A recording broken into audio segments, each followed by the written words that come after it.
Hey guys, welcome back to the podcast. Hello. I'm here again with Izzy, like every week, and I'm Caitlin Bongers, and this is the Paint, Paper, and Pellets podcast. Paint, paper, and pellets. This week I have prepared a question to start out with. If there was an art supply that you Yeah. could get right now for free, what would it be? Does it have to be an art supply? It Or could be related. It can also be like a collection of things. Shall I go first? Because I made this question, so I already know what I would answer. Okay. It's so hard. But I think I know, but I want to hear yours first. Okay, so for me, it's the Etcher Lab art satchel. They have like this art case that they make, and it's like I watched the video today where they explain like all the possibilities of how to use it.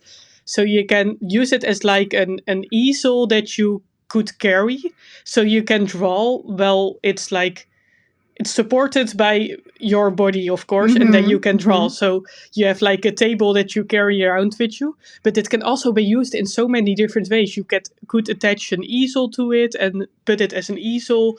It's just so good. So, but it's very expensive. So I saw it. yeah. I saw that one and I thought, imagine walking around, like if you go on a city trip, Yeah. like Rome, for instance, you're just walking around in the ancient city and then you're like, oh wow, I'm gonna draw that, and then you pop out this cool little thing, and then it's like it's literally like you're walking around with a table.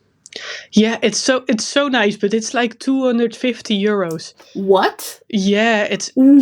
very expensive. So I've seen it and I draw a lot outside and I would love to have it.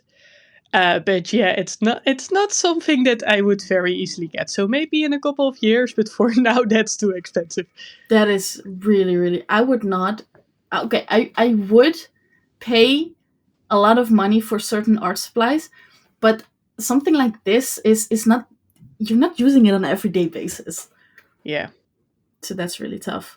Yeah, so that's a difficult one, but that's like I've been dreaming about it, but I don't know if I will ever get it. Why are those things always so expensive? Yeah. Is it maybe something you can DIY? No, it's like it's so well made. It's like it's very easy and yet sturdy. It looks so good. I don't think it's possible to DIY because you can also like you can carry it in different angles and you can put it on your back. By the way, this is not an ad, but it looks Hashtag we are not sponsored. we are not. But if such Etcher ever wants to send me the satchel to try out, and everyone sends us stuff, sure. Yeah, I don't think it's something you can DIY because it's so well made, No. and you have like these clips that you can take off that you can adjust, so you can put like elastics around your sketching supplies, so that you don't have any. So if it's windy or something, your page It doesn't just get blown away. Yeah, so it's like so smart. It's so much in detail that I thought about. It's yeah. It's beautiful. I want it. I don't think I can make something like it myself. I think it's a beautiful answer. But yeah, I thought about it because you asked me this question this afternoon. Yeah. And I was like, okay, what do I really, really, really want? Okay, so as a paint maker. Mm-hmm.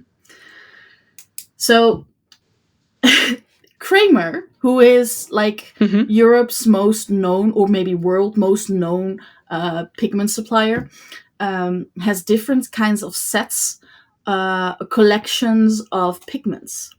And I already have the ultramarine collection and the green and the red and the blue collection. Oh, you cannot see it. But they have this amazing collection with all natural earth pigments. I think it's over maybe 50 bottles of earth pigments from all over the world. And every bottle they got two kinds. You got the 50 grams per color in a bottle, but you also got the 100 grams per pigment in a bottle. And that whole set I want. I really, really, and I almost bought it, but I didn't because it was just too much money. How much does that cost? Let me quickly check because I'm talking about it. I'm like, oh shoot, what's the price? Okay, so in euros. It is, let me quickly check, pigments, 388 euros. Okay, okay. I mean, Without tax. So yeah, technically it's 400 euros. yeah. That All is right, that's about what I expected. that's a lot of money. It is a lot of money, but since you're a paint maker, of course, you're gonna make the paints and you're gonna sell the paints. Yeah, that's what I thought. Yeah. That's but you know, I'm just gonna try to show you because see all those small bottles at the top? Yeah, I know you have a huge collection of pigments that I you have a probably need to use. huge collection of pigments, and the thing is, I bought those collections just for myself, not even with the intention of making paint and selling it, because it's my private collection of colors. Mhm. So I'm afraid that if I buy it, I would never make paint of it. I was looking at so a brand that I used to love a lot has made a gouache that I didn't have before. So it's brand My Jello. My Jello didn't used to have a gouache. They had watercolor and watercolor gouache hybrid, and now they made a gouache.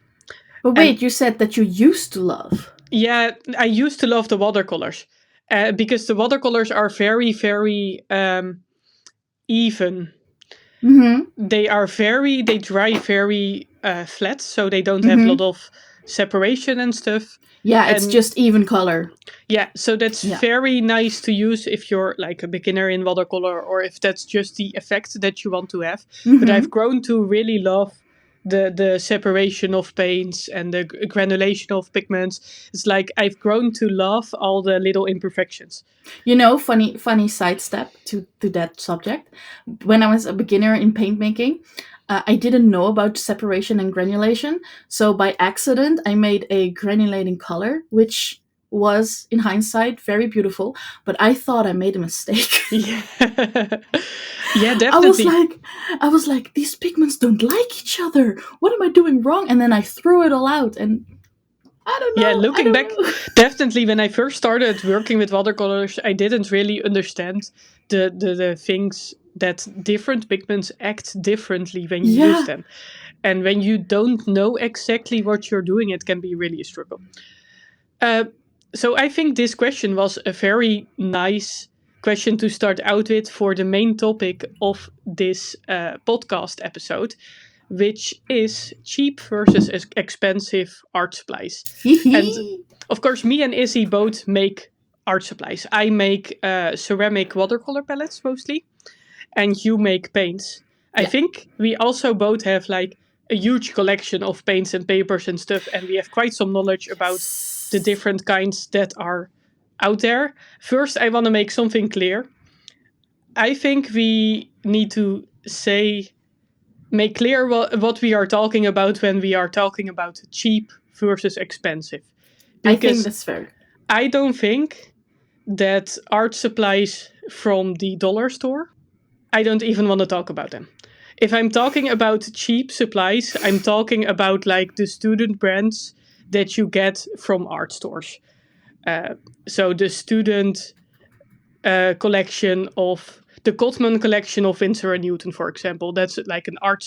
If you get the watercolors from Cotman, you are like 10 to 15 euros for enough colors to work with. Yeah, for the little And set. yeah, for the little set. And if I'm Hmm. talking about expensive art supplies, I'm talking about the Winsor and Newton professional watercolors that are Yes. like 70 or 80 euros for a little set. Yes. So yeah, just saying that if I'm talking about cheap supplies, I don't mean dollar store.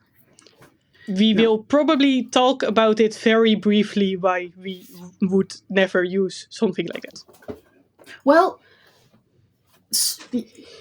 and we're going to talk about it, but some items of dollar store Hmm. stores I do actually use.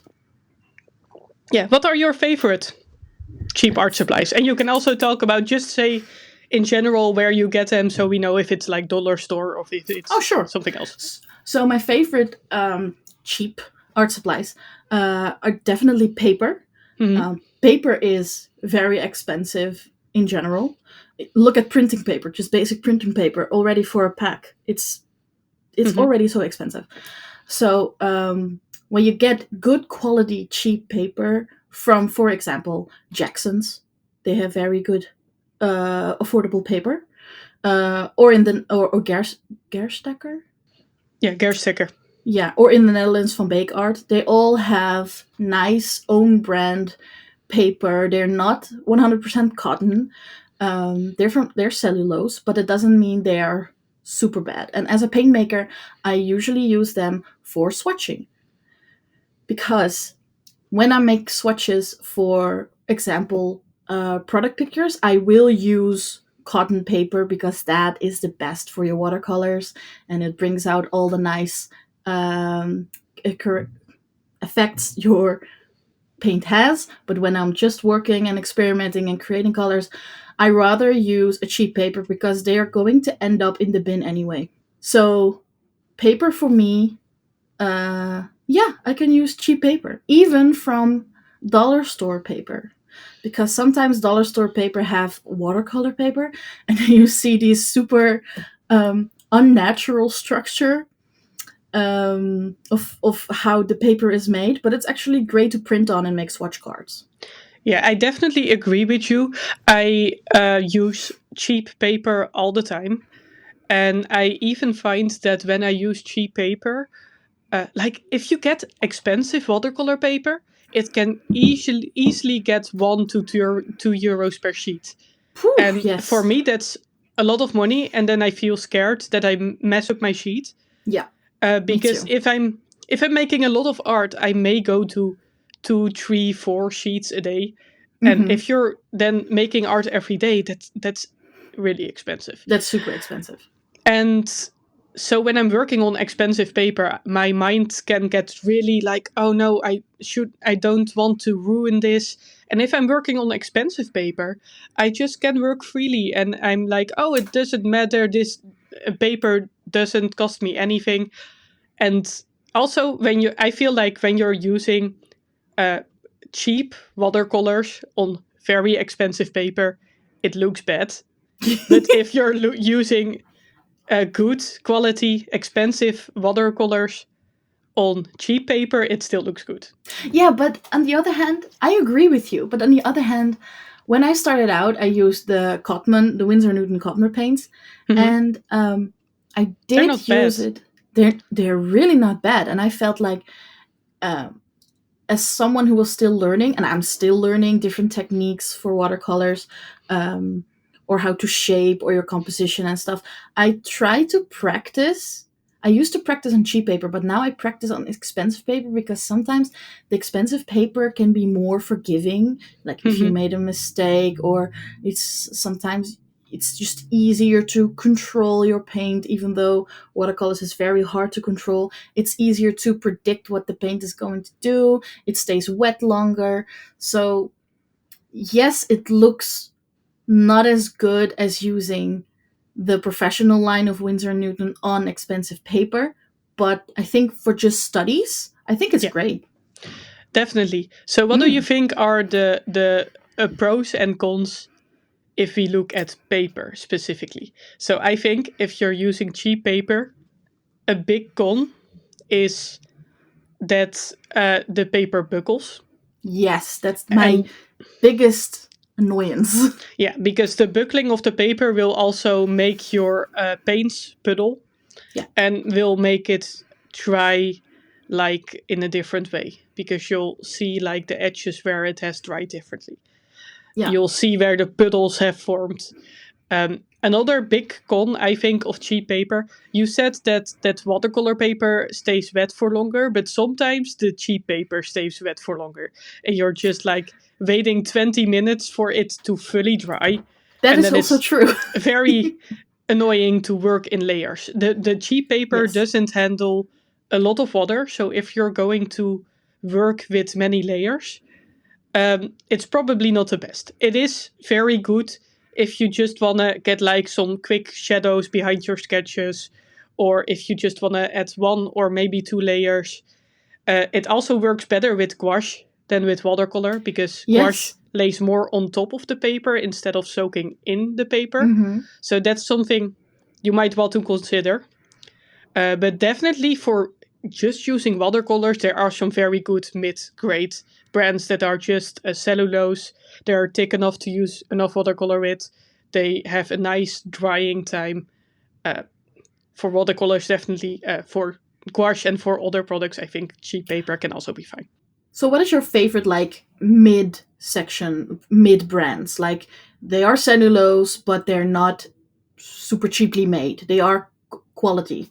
Yeah, I really like the you mentioned Gerstecker. They have like Hmm. the brand that they sell is like I Love Art. Hate it's named. Oh, really? Yeah, and they have sketchbooks that are like 7 to 8 euros, and they are very good for watercolors. I use them all the Mm, time to do my. When I used to do school projects, I would get those because I would never feel bad about wasting the paper and I could just do everything on it. So I like those. I think those are pretty good. that's nice. You Is you you usually work with like sketchbooks, or also do you have pads? No, I use mostly sketchbooks. I have Ah, a lot yeah. of pads. Hmm. I don't really use them that often. When I use them, I usually cut out like the size of my sketchbook and then I glue it in my sketchbook. Oh, yeah, yeah. So That's also nice. so I have my very I love the Talents art creation sketchbooks and they do fine with watercolors. Like if you want to use a lot of layers, I wouldn't really recommend it. But to be honest, they are fine for it. But if I want to do something a little bit more detailed or with more layers, I would take like a sketch pad, a watercolor pad or something, and I would cut out the size and glue it in my Oh, sketchbook. yeah, yeah. But that's what I like about pads is that you can buy. Sometimes it's cheaper to buy the huge Hmm. pad because you get more paper for your money, and then just cut out the sizes that you like. Yeah, That's what I do. and the problem that I have with expensive watercolor sketchbooks is that I don't want to sketch in them because the paper is too precious for me to put just pencil sketches on. Oh, I get that. So I'd rather have like an expensive sketch pad that I can cut out to glue in my in my cheap sketchbook. So I can decide, okay, I'm going to do one watercolor painting with more layers and more detail, and the rest of my sketchbook can just be quick sketches. Does that That's a make great sense? solution. Yeah, it does make sense. First, I thought, well, isn't it maybe easier to first do your sketch in your regular sketchbook and then do the actual art piece in your expensive watercolor book? But if you glue them together, then it's nice to see your process because Yeah. they're all in the same place. And that's also what I often do. Like, I just bring multiple sketchbooks so I can do whatever I want. But Hmm. then very often I carry the expensive sketchbook around with me and I don't work in it. I think you mentioned it the Yeah. previous recording session we had. And then when I do want to work in it, I don't have it with me. And Ah, I yeah, can that just sucks. very easily carry a few sheets of watercolor paper because I know I'm not going to fill more than two in a day. Like, Hmm. likely even just one. And that's no effort at all to carry with me. It's no weight, it's very easy. And if I have to carry an expensive sketchbook, that's quite some weight. And then if I don't use it, I just am carrying around all this weight all the time. Yeah, Yeah. that sucks. I do think a lot of expensive sketchbooks are worth it. They are very beautiful. And if you just want to practice, like if you're more of a painter and want to do a lot of painting, I definitely get why you want to use those. Uh, I'm more of a sketcher and I also paint. Like I draw a lot with just pens and pencils. And then on other times I paint. So that makes a difference, of course. All Yeah. artists like have different ways of making their art. So it really depends on how you make art, what kind of supplies will be good for you. Mm-hmm. Mm-hmm. Like when you're on holiday, or like we said before on a city trip, I'd like to bring like a little maybe A4 pouch with me, Hmm. and then I tell myself, okay, all art supplies you want to bring is fine as long as they fit in this pouch.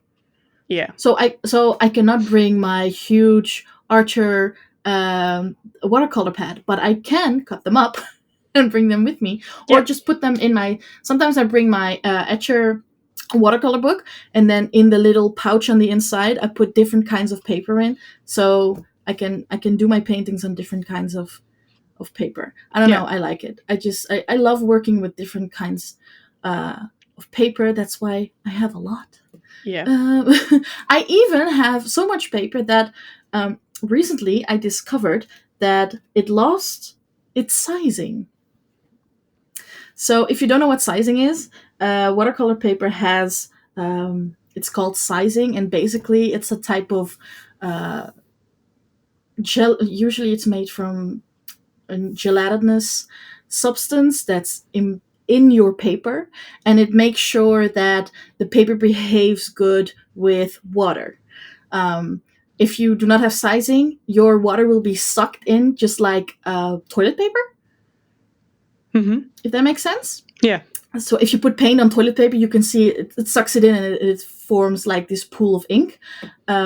With sizing, it doesn't do that. So the paper behaves exactly how you expect to. But if you do not take care of your paper pads, like I apparently did, um, it can lose its sizing. And what happens is I got my arches hot pressed paper, and I had a phase last year where I wanted to try hot pressed. I didn't really like it. That's why I didn't really use it. And now it's lost its sizing. Now I want to try and make swatches on it to show my potential customers this paint will show up like this on cold pressed, this on rough pressed or on rough handmade, and this on hot pressed. But it lost its sizing. So when I swatch it, you can see patches of paint being sucked in, and other patches are, like you said, like 20 minutes still freaking wet. Yeah, so this is probably a problem that you have with expensive paper most of the time. Yes. Because cheap paper usually doesn't have sizing, or like very cheap or It something has else. sizing, but a totally different kind of sizing. Yeah. Sometimes I have a sketchbook that is very cheap, and the watercolor would get like sucked in and then bleed through to the backside. Oh, that's so annoying. And that's like, for me, the worst kind of paper. That's something that I don't want to use. You know what I also hate? That, and when you're trying to layer, that your brush is peeling pieces of the paper. Yeah. And then you get like these little balls of paper, and before you know it, you've poked it through. Yeah. Do you know why that happens? No, actually. Because I assumed it also meant like maybe the way the paper is pressed or something. That if it's like pressed tighter, that the fiber doesn't get off. I know that cotton doesn't do that. No, cotton doesn't do that. So maybe it's a problem of like cellulose paper. But I'm honestly not too sure. I thought maybe you'd know. Maybe it's depressing.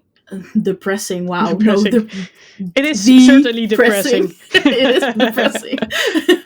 No, maybe it is exactly the pressing method. But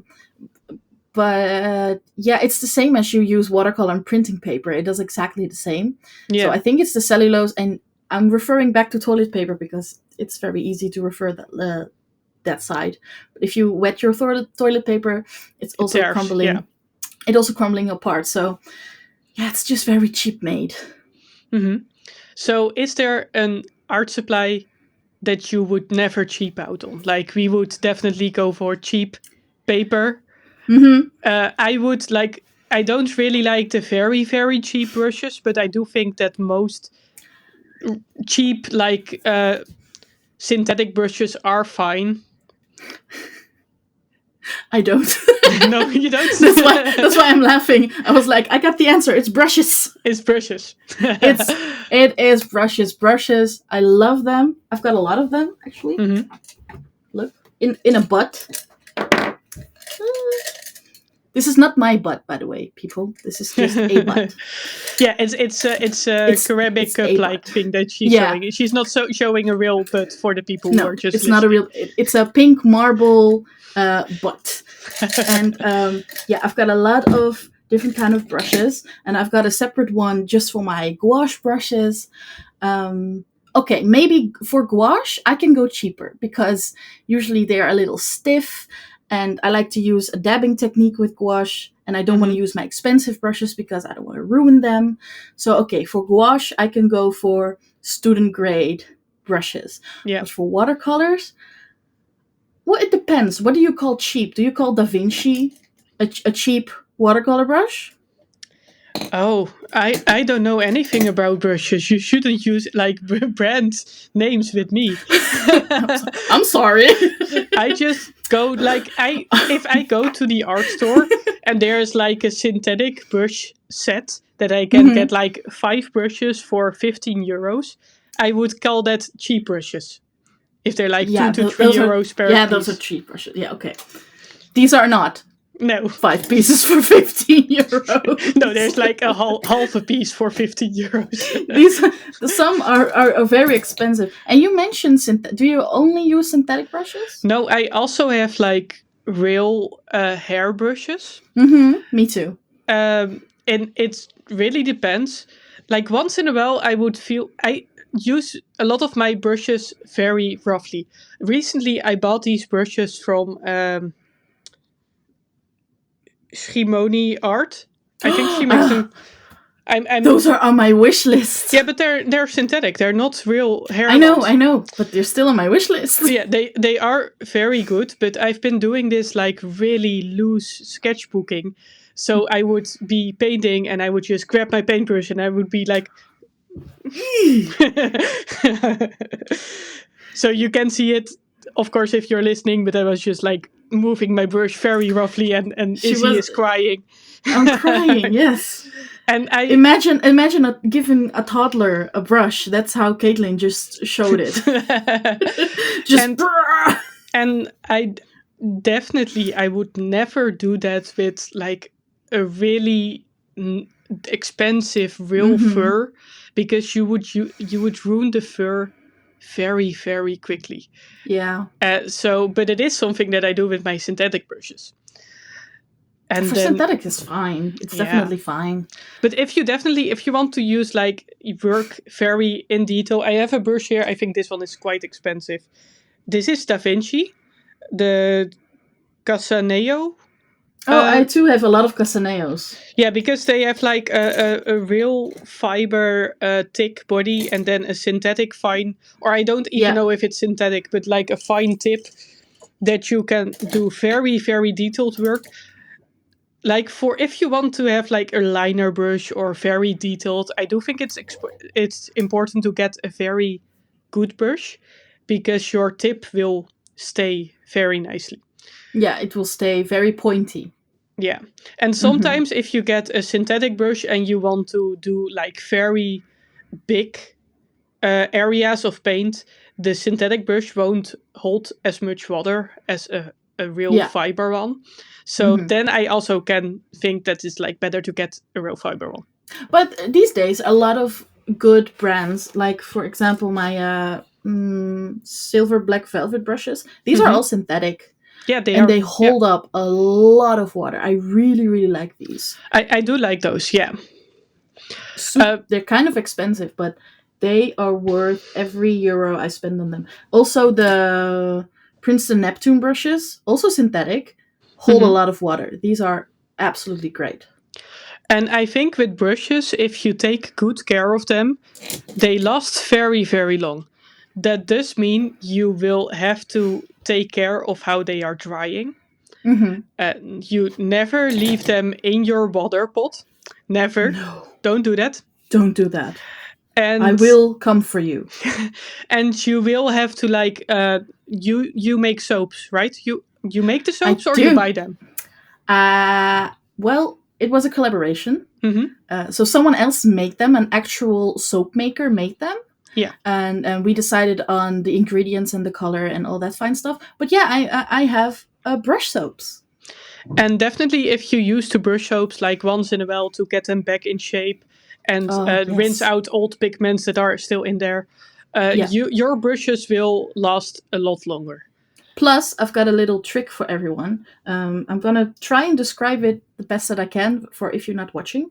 But if you washed your brush, I like to dry them upside down so Hmm. the water will flow out and not go into the handle because the water can actually dissolve the glue that holds all the fibers and the hairs together.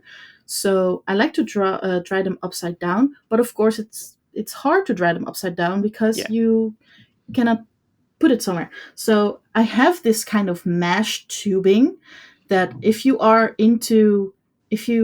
really into makeup, you probably Hmm. know these. But it's like a mesh tubing, and it can vary in different sizes. And I put this over my brush, and it shapes your brush, but you can also just let it rest on the Oh, tip.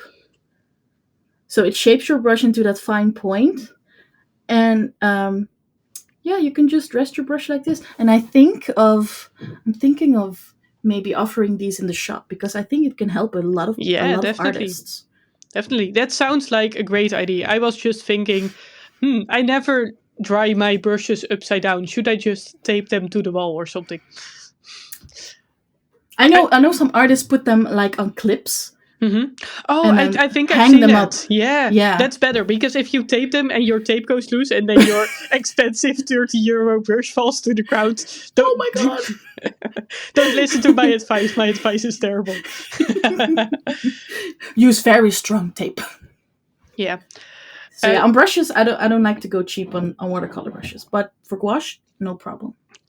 and so for me, um, I think that some paints you can't really go cheap on.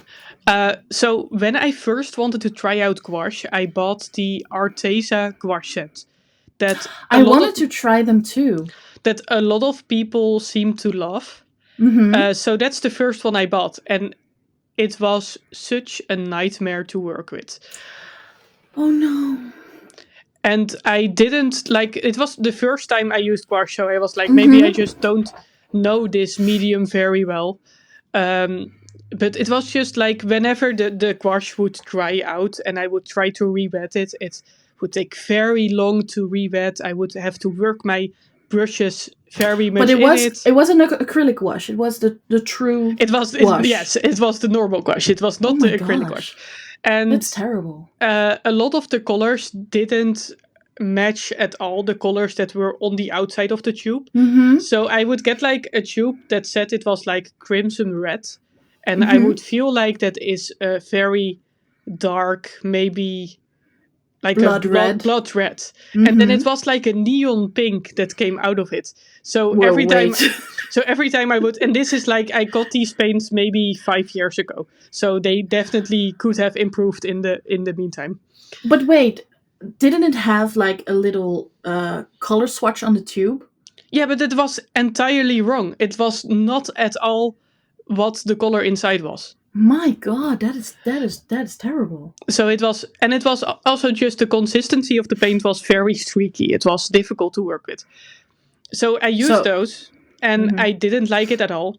And when I tried to layer, it would just be a very difficult experience working with these paints. Mhm. I haven't used them a lot. I still have the tubes. Sometimes I just use them to do a block of color or something. I still don't like them. And then after a while, I bought the Talent gouache set. Mhm. So Mhm. that's like one step up. The Mhm. Arteza gouache is 20 euros for 24 colors, I think. Mhm. So that's under a euro for a tube. For a tube. And the Talent gouache, I think it's like 2 to 3 euros per tube, something like that. Mhm. And when I was working with those, it was like a whole different world. It was definitely a step up. They were nice to work with. They were a very good beginner brand. I used those a lot. And then when I was like, okay, I know I like these paints now, I invested in the Holbein gouache, Oh, oh my which is gosh. the expensive brand. And Mm. that's just so creamy and nice to work with. If I look back, like the Arteza gouache was definitely not worth it. I would not recommend anyone to get those. You know, and you know what makes me sad is that you were a beginner and you were exploring a new medium.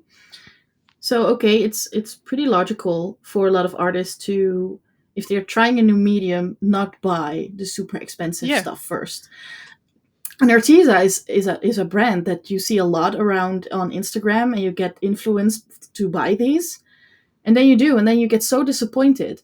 But on the other hand, it's like you see all these beautiful art pieces on Instagram made Hmm. with the Arteza paints. It almost makes you feel, or for me, speaking for myself, it almost makes you feel doubting yourself. Like, am I doing this wrong? Is it me? Is it the gouache? What is this? Yeah, and I And I can find it very sad because it could be a reason for people to quit exploring new mediums.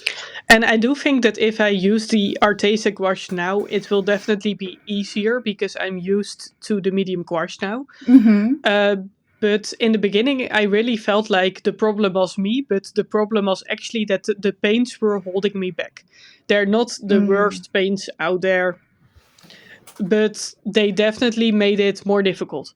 I would rather go for the Himi gouache. I know we talked about the Himi gouache last episode, where Mm-hmm. we said that we both regret buying the Himi gouache set, Yeah. but I do think that's a good beginner set. Me too. And the only reason I'm kind of regretting it is because now I'm addicted to the Holbein gouache Yeah. too. And I also already had Holbein gouache when I bought the Himi gouache. And every time I use the Himi gouache, I just feel like I'd rather use my Holbein gouache. Yeah. But I do think the Himi gouache is a good beginner set. It's also a lot of paint for not a lot of money, so you don't feel too bad about using a lot of it. Especially with gouache, you can very easily use a lot of the paint. Yeah. Um, and you can see your colors. With the tubes of Arteza, you cannot see your colors, and then the colors don't match with the colors that are on the outside of the tube, and you get the wrong colors. Mm-hmm. So yeah, that's something I wouldn't go for the Arteza. But then again, I would go for maybe the mid brand if you're starting out. If you're definitely if you're starting out with any, the first thing you have to do if you're starting out with any medium is do your research. Yeah. But I understand the curiosity of and the hype of that you see in Instagram for the Himi gouache and the Artezas. I mean, you know how many brand ambassadors Arteza has. Hmm. YouTubers, Instagrammers, Pinterest people. You see them everywhere. Yeah. I think Arteza is one of those brands that got really, really far because of social media.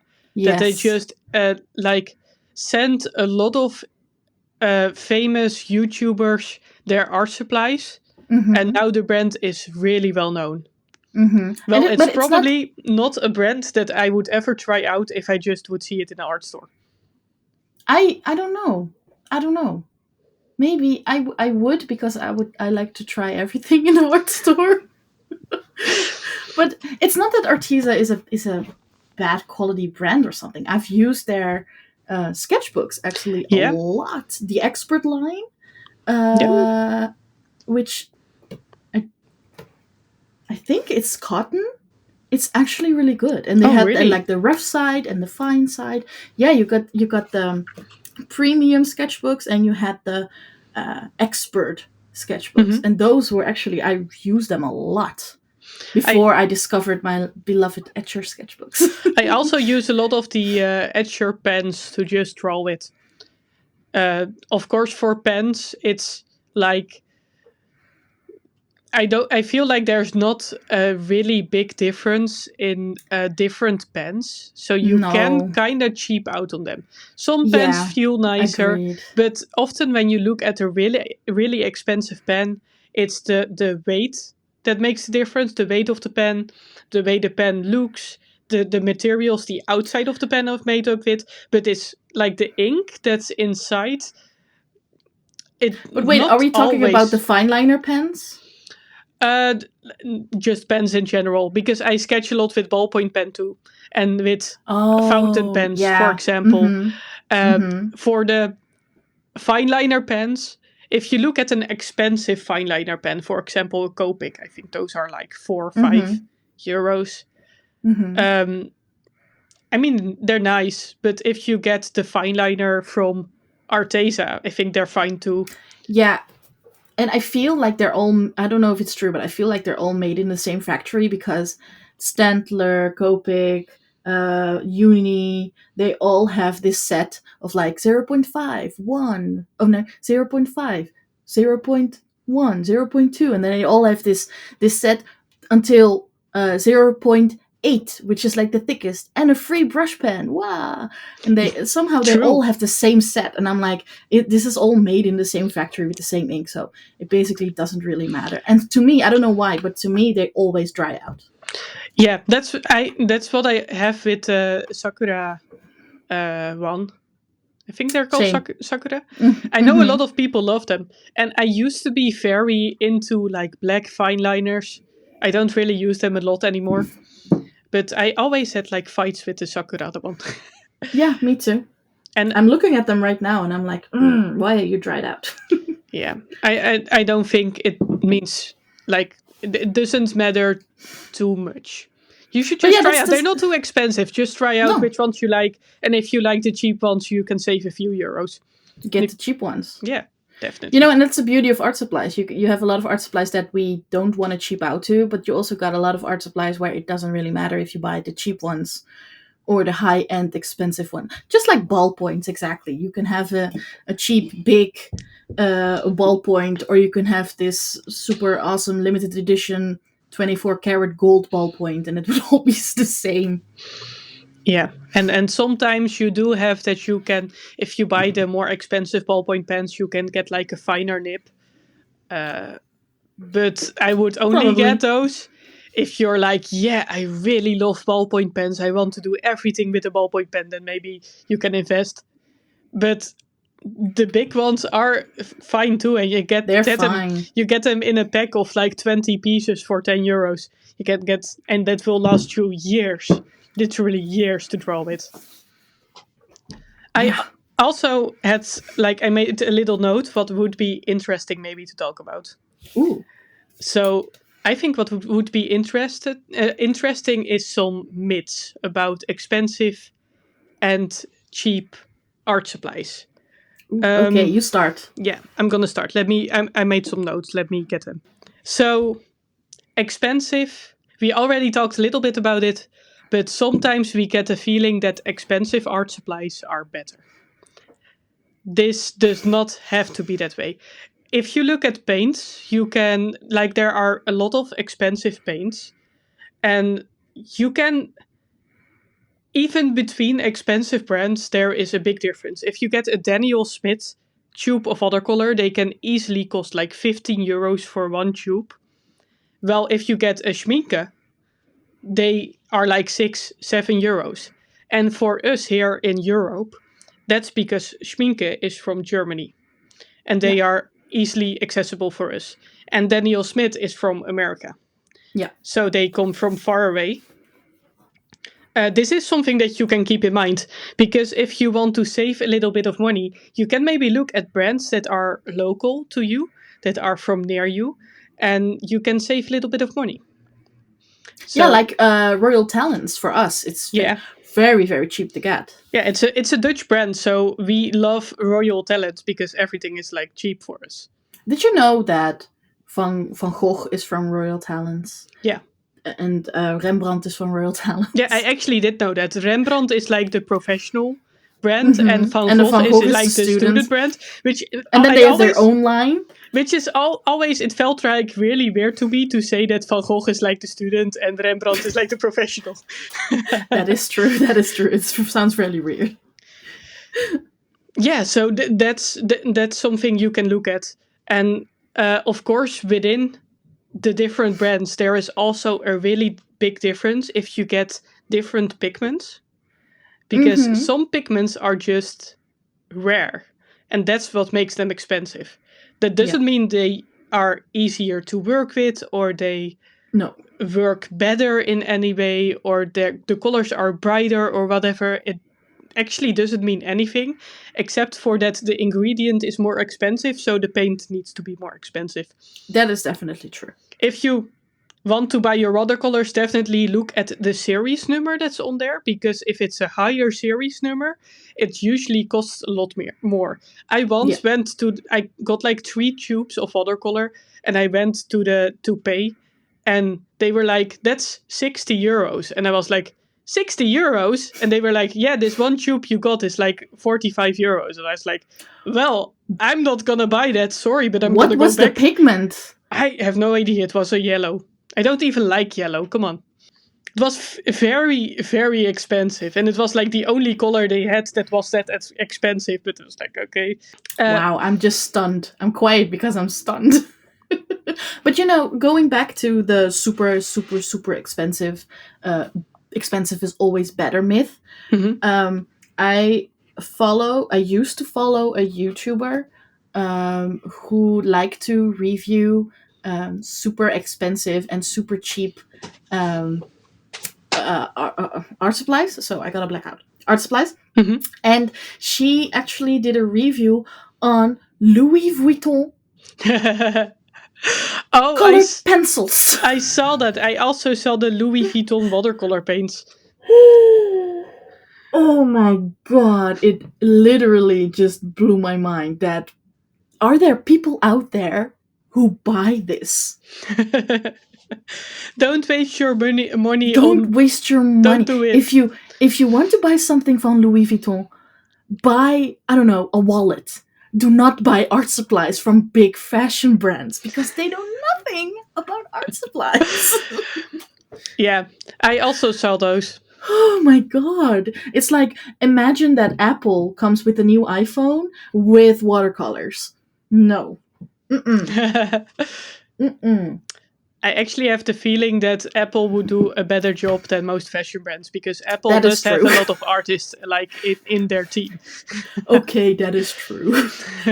I do like the Apple pen. Yeah.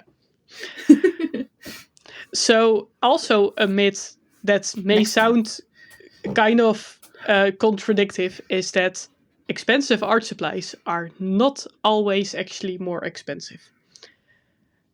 Expensive Because, art supplies are yeah, not this really sounds weird, expensive. right? But Yeah. a lot of cheap art supplies have a lot of fillers in them. And if you look at watercolors, for example, you will use a lot more of the cheap watercolor, and you will go much quicker Oh, through like the tube. that. Yeah, that's true. And the expensive brands, the professional brands, will usually not have a lot of fillers. So Or you handmade only, brands. or handmade brands, definitely. That's also like the expensive professional brand, right? That is true. I actually do not use any filler. No, so you have a lot more pigment, which means Yeah. your watercolor will last a lot longer. You can use it for way longer. And in Mm-hmm. the end, actually be, it might actually be cheaper to get. Yeah, definitely. And a lot of handmade paint makers like to overfill their pans Hmm. um, because we like the look. Not everyone, but some of them. We just like the look of a dried half pan almost spilling over the edge. It looks beautiful, and then you get a lot more paint for your money Yeah. than a regular brand. I remember when I got the Royal Talent gouache that I was talking about. Those Mm-hmm. are beautiful to work with, but I used a lot of them. I Mm-hmm. remember I had to squeeze out more paint again and again and again. And then Mm-hmm. I used the Holbein gouache for the very first time. And I was so surprised how little paint I You needed need it. to get so much color. Yeah, it's just jam packed with pigments. Yeah. And of course, that will be different for every type of art supply. But also, for example, for colored pencil. If you get an expensive colored pencil, it usually you don't have to press very hard, you get a lot of color.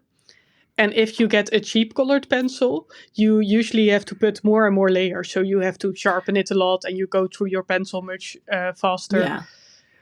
So that's interesting to keep in mind. Of course, when you Sometimes buy, cheap can be more expensive, yes. yeah, of course, when you buy your paints and your colors for the very first time, if you buy an expensive one, you will spend more money to just get it. But if you already know that you are going to use a lot of it, then maybe you can upgrade. So maybe you've Mm-hmm. used the cheap ones and you know you like them, and now you've run out of paint. Maybe it can even be cheaper to get the expensive ones. Probably. Yeah. So that's something that was interesting. Like it's weird to say that the expensive ones will be cheaper, but sometimes it's true.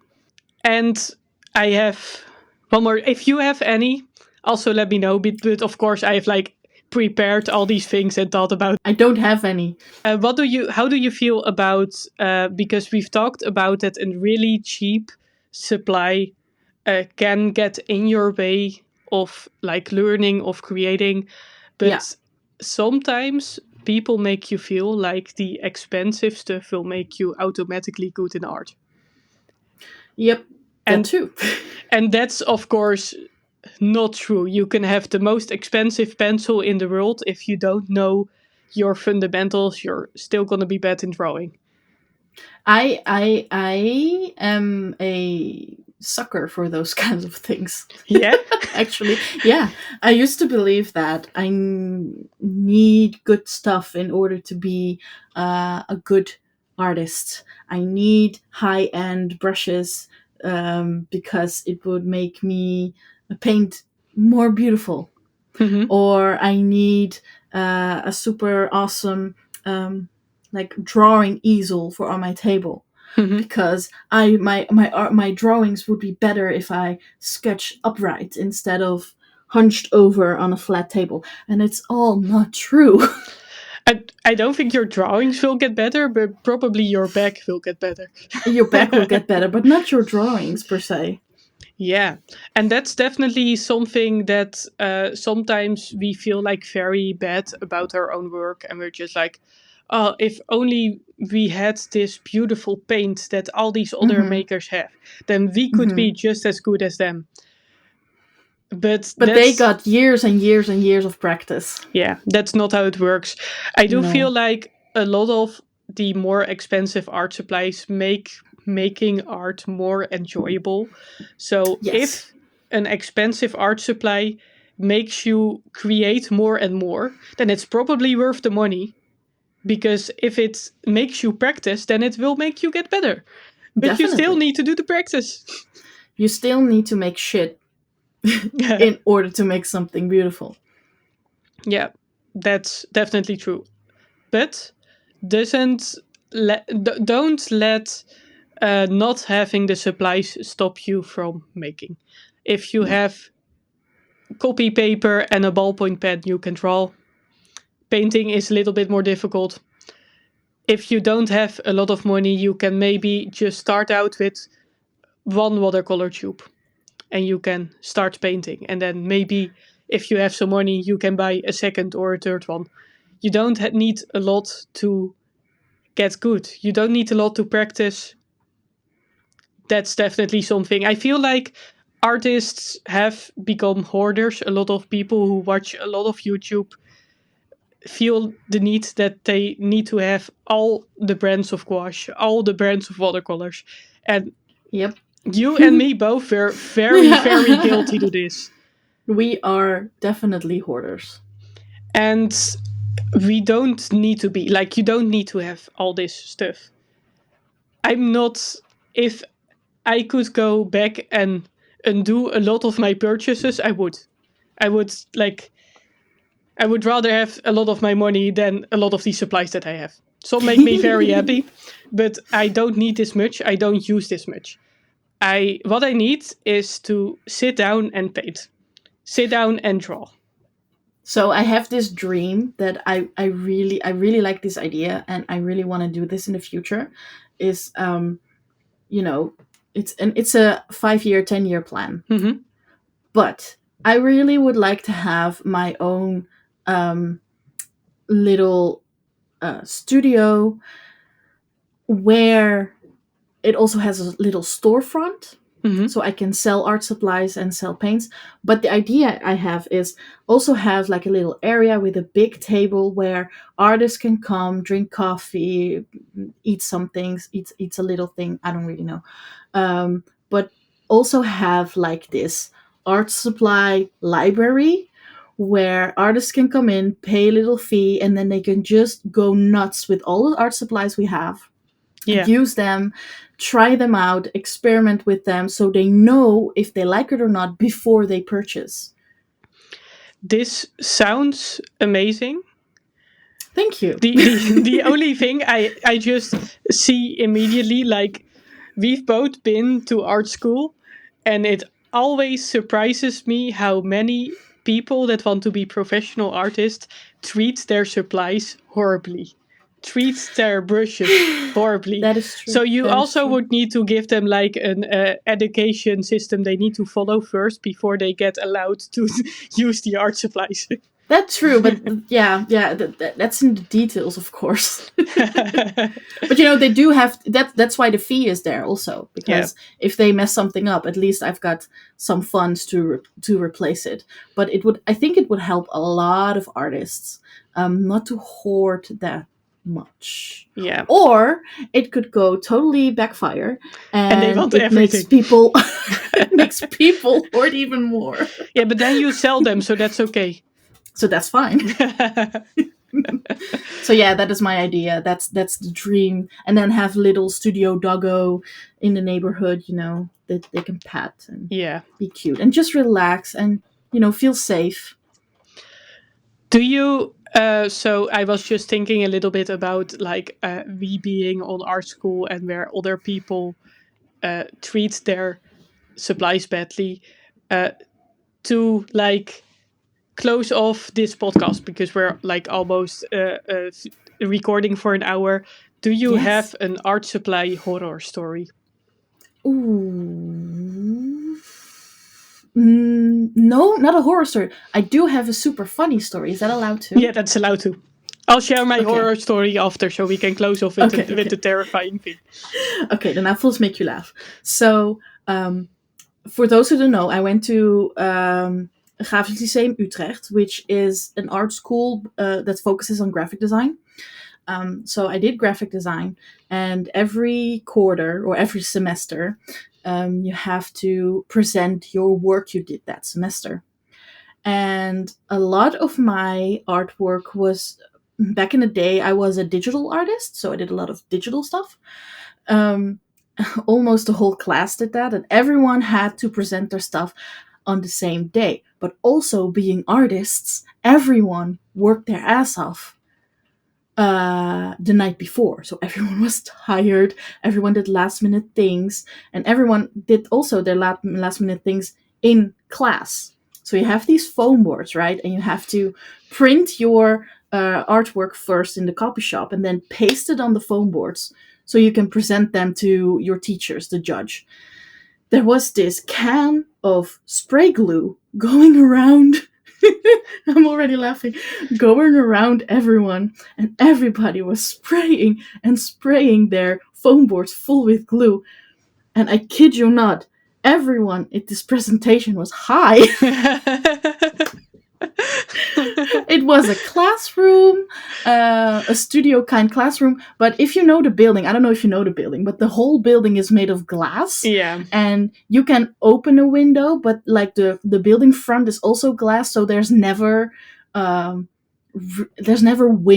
or there's never really fresh air because you open the window and then there's glass again. Yeah. So it wasn't a very good ventilated area. Everyone was spraying glue. And the first one who needed to present their artwork was like, so this is it. Oh, that's kind of funny. And yeah, it's the most funny thing I think I ever had in my life. It was so incredibly funny. The whole class was high. Oh, that's very Dutch of the. That too, it's very Dutch. It's very Dutch stereotypical that you have a whole art student class filled with people that are high. But not on weed, but on freaking sprayable glue. That is funny. Yeah. So that was my story, but now I'm scared of your story. Okay. So when I was on high school, so I was around 15, 16. High school works a bit differently in like the USA or in Europe. I was 15 or 16, and I was in my last year of high school. we had to make an oil painting, and Mm-hmm. our school did have quite nice art supplies actually. Ooh. So I was already used to like the watercolors that they had, and now we were going to use the oil. They had different mediums, and then they had one big bucket with all the tubes that were thrown in there. Yeah. So what happened is like the first day, that was like a 5-week project or something. So the first Mm-hmm. day I came in there and I looked at the bucket with like the art supplies, and there were so many tubes that were missing the cap and that had like the oil paint everywhere in No. the Oh my. basket, and paints that were like they crinkled them too much, so the paint was like the tube was tearing and the paint was leaking Yeah, and out. the paint was everywhere. Oh And my this was like a nice god. brand. It was not the most expensive, but it was like a nice brand. And then of course there was no white, because the white is always somewhere at someone else's desk, and I couldn't find my colors. And then I looked at the different oil mediums and they were all muddy. So you didn't really know what was going on there, if somebody dipped their brush in it or mixed them, or I don't know. Oh my god. So I bought my own set of, like, my mother bought me my own set of oil paints. Of course, my mom is an artist too. She wanted me to have like the Yeah, very yeah, good expensive stuff. paints. Yeah, yeah, yeah, yeah. So every time I had art class, I would come there with like my whole bag of own supplies, and I would pack all my own supplies and have my own set of brushes and my own cleaners. And everybody would be looking at me like, why do you have all these expensive art supplies for this one project? And I I was think that's looking a at that really weird bucket, question. and I was looking at that bucket, and I was like, I don't want to touch anything of this. That makes me cry. I look at it and I want to cry. Oh, that is art supply abuse, people. Yeah. And then Mm. all the And brushes were all messed up. Like, you don't want to use any of those brushes.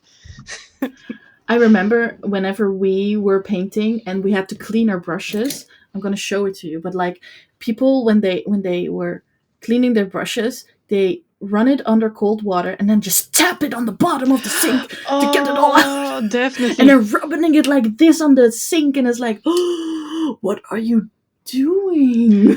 And of course, I'm that one person that stays behind uh, at that high school when everybody just throws their brushes in the sink and doesn't clean them, and then I'm sitting there cleaning all the brushes because I don't want the brushes to go bad.